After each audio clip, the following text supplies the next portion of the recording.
Ang panalangin ni Lita. Sinulat ni Ingrid A. Pan. Sana'y umulan na upang madiligan ang aming mga pananim sa bukid. Ang taimtim na panalangin ni Lita. Nakatira sa bukid ang pamilya ni Lita. Magtatanim ng mga gulay at prutas ang kanilang pangunahing ikinabubuhay.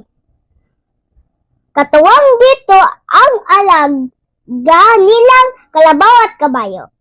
Tulong-tulong ang mag-anak sa pagpapalago ng kanilang mga pananim. Mayroon silang mga puno ng lansones, kasoy at kamias. Ibinabibili nila ang mga ito kasama ang mga inaning gulay tulad ng kalabasa, upo, talong at labanos. Ngunit ilang buwan nang hindi umuulan sa kanilang lugar, kaya apektado ang kanilang kabuhayan. Tutuyo at naninilaw na ang kanilang mga pananim. Uhaw na rin ang mga hayop sa bukid.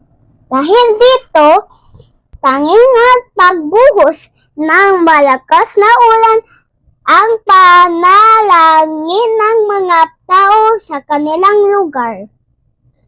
Isang hapon, tila narinig ng Diyos ang kanilang dasal. Unti-unting dumidilim ang kalangitan, hudyat na malapit ng umulan.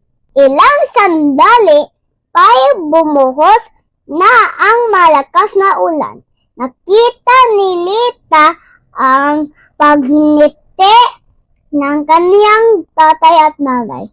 Bumalik na rin ang sigla ng kanilang mga alagang hayop at halaman. Tuwang-tuwa ang mag-anak sa ulang pinakaloob ng Diyos.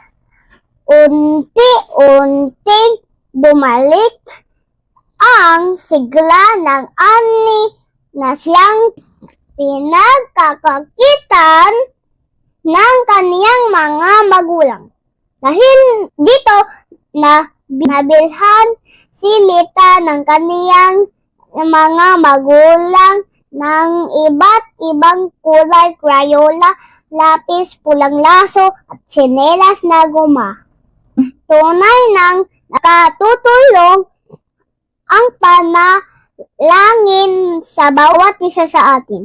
Kaya dapat lamang itong araw-arawin bilang pagpapakita ng pasasalamat at pagmamahal sa Diyos na may lalang.